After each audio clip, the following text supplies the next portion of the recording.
गरीब की शादी। शशि की सौतेली माँ ने उसकी शादी की तो बड़े घर में, लेकिन पति कोई काम न करता। आप ससुर जी के साथ काम पर क्यों नहीं जाते? अब हाँ जाऊंगा, लेकिन कल से। आज जरा मैं दोस्तों के साथ घूमने जा रहा हूँ। शशि के दो बच्चे होते हैं, लेकिन रमेश का हाल वैसा का वैसा ही रहता है।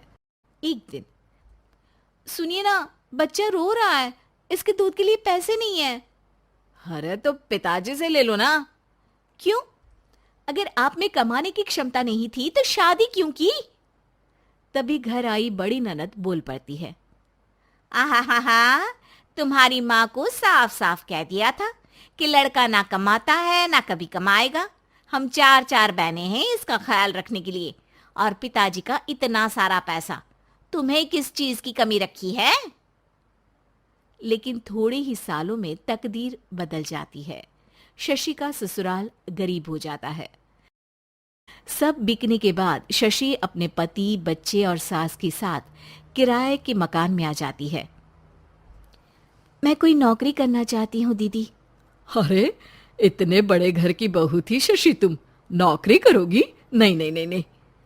नहीं करूंगी तो घर कैसे चलेगा? बच्चों को भी तो पालना है ना। तभी शशि का भाई आ जाता है। शशि, ये ले राशन का सामान। किसी भी तरह की कोई भी जरूरत हो तो बताना। भाई, अब मैं नौकरी करूंगी। देख बहन, वैसे तो मैं तेरे साथ हूं, लेकिन हाँ, मैं ये भी चाहता हूं कि तू अपने पैरों पर खड़ी हो जा। शशि को एक प्ले स्कूल में छोटे बच्चों को संभालने की नौकरी मिल जाती है। एक दिन, शशि, मेरे स्कूल को अब तुम संभाल लो। मैं कुछ दिनों के लिए अपने बेटे के पास जा रही हूं। लेकिन प्ले स्कूल अकेले मैंने कभी नहीं संभाला है। अब ये सब मैं नहीं जानती। इतने महीनों में तूने जो देखा, बस पूरे आत्मविश्वास के साथ उसे करना। शशि नीलम के जाने के बाद पूरे 1 महीने उसका स्कूल अकेले संभालती है, और फिर एक दिन आता है जब वो अपना खुद का स्कूल भी खोल लेती है। वाह शशि, तुमने आज मेरा सर गर्व से ऊंचा कर दिया। तुम्हारा यही आत्मविश्वास तुम्हें बहुत आगे ले जाएगा। नीलम, बहुत आगे जाने की चाह नहीं है।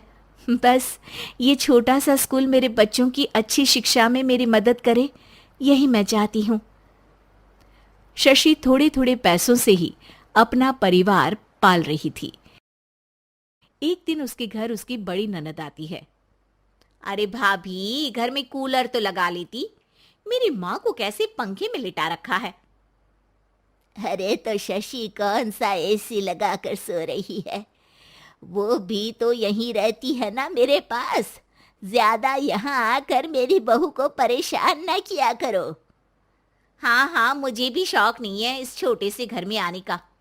मैं तो बस ये बोलने आई थी कि मेरे बेटे की शादी है तो ननिहाल का जो नेग होता है वो ले आना। हाँ हाँ, जितना बनेगा कर देंगे, और ना हुआ ना तो वो भी नहीं करेंगे। तभी शशि बोल पड़ती है। अरे नहीं नहीं माँ जी, रीटा घर की बेटी है।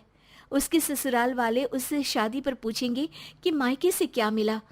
रीटा, तुम मुझे सामान की लिस्ट भेज देना, मैं पूरी कोशिश करूंगी कि तुम्हारी हर डिमांड को पूरा करें। अच्छा, मैं खाना लगाती हूँ। शशि ये बोलकर किचन में चली जाती है। धीरे धीरे कर शशि किसी न किसी तरह अपनी सारी ननदों की डिमांड भी पूरी करती, बच्चों की ख्वाहिशें भी, और उनकी पढ़ाई के लिए पैसे जोड़ती। एक दिन जब शशि का बेटा 12वीं पास करके आता है। माँ, अब तुझे काम करने की जरूरत नहीं है। मैं अब कोई ना कोई नौकरी करके पढ़ाई भी साथ कर लिया करूंगा। शशि को लगता है कि बेटा और आगे पढ़ाई करे, लेकिन वक्त की मार के कारण वो बेटे को काम के लिए हाँ कर देती है। अब बेटा एक बैंक में चपरासी बन जाता है। लड़का देखने में तो बड़ा अच्छा है, अंग्रेजी भी पटर पटर बोलता है, फिर चपरासी क्यों? लड़का सारी बात मैनेजर को बता देता है। अच्छा, तो मैं तुझे एक मौका देता हूँ। तू यहाँ रहकर दूसरे डिपार्टमेंट का भी काम सीख। अगर तू किसी एक का भी काम अच्छे से सीख गया तो मैं तुझे यहाँ टेबल चेयर में बैठने वाली नौकरी दे दूंगा। लेकिन एक दिन शशि की ननद उसे फोन करती है। अरे भाभी, देखो मायका तो मेरा तुम लोगों से ही है। मैंने आपके बेटे और मेरे भतीजे प्रदीप के लिए यहाँ एक नौकरी देखी है। पूरे 5,000 मिलेंगे। वैसे करता ही क्या है, चपरासी ही तो है ना। कोई बात नहीं रीटा, मैं उसे इस शहर के बाहर नहीं भेजना चाहती हूँ। बाकी वो शाम को आएगा तो मैं पूछ लेती हूँ। वहीं प्रदीप मैनेजर की बात से खुश हो जाता है और मैनेजर के काम पर ही नजर रखने लगता है। वो उनकी तरह के पेपर पढ़ता, काम करता और आने वाले लोगों की बातें सुनता। एक दिन बैंक में ऑडिट वाले आते हैं। ये गलत है, पूरी बैलेंस शीट नहीं मिल रही है, कहीं ना कहीं गड़बड़ है। ए मैनेजर, क्या करते हो? बैंक के पैसों का हिसाब सही नहीं है। मैनेजर के पसीने छूट जाते हैं। तभी प्रदीप वहां जाता है। अब क्या मैं ये बैलेंस शीट देख सकता हूँ? अरे बेटा, मजाक नहीं, जाओ पानी लेकर आओ एक गिलास। प्रदीप मैनेजर को पानी लाकर देता है और फिर ऑडिटर से कहता है, देखिए सर, मैं आपको बता सकता हूँ कि कैसे बैलेंस शीट को आप लोग गलत तरीके से जोड़ रहे हैं। ऐसा बोलकर प्रदीप एक एक कर सारे डाउट क्लियर कर देता है। अरे हाँ, ये तो पॉइंट हमने देखे ही नहीं थे। गुड, कौन है ये बच्चा? तभी मैनेजर बोल पड़ता है, अब हमारे यहाँ अकाउंट में नया आया है। ऑडिटर के जाने के बाद, वाह प्रदीप, आज तो तुमने मेरी नौकरी बचा ली।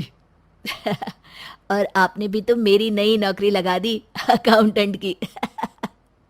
बस फिर क्या था, प्रदीप ने एक बार जो सफलता की सीढ़ी चढ़ी, बस चढ़ता ही चला जाता है। फिर एक दिन शशि की ननद, अरे भाभी कैसी हो? घर को तो बड़ा ही सुंदर चमका रखा है। अरे बेटी, कैसे आना हुआ? तू तो इस छोटे से घर में आना भी नहीं चाहती थी। कोई खास काम है क्या? अब हाँ, वो माँ, मेरा जो मझला बेटा है ना, वो अकाउंट से पढ़ाई कर रहा है, तो प्रदीप से बोलकर उसकी भी कहीं अच्छी नौकरी लगा दो ना। सास और शशि समझ जाते हैं कि कैसे पैसे आते ही लोगों के बात करने के तरीके से लेकर रिश्ते निभाने तक में बदलाव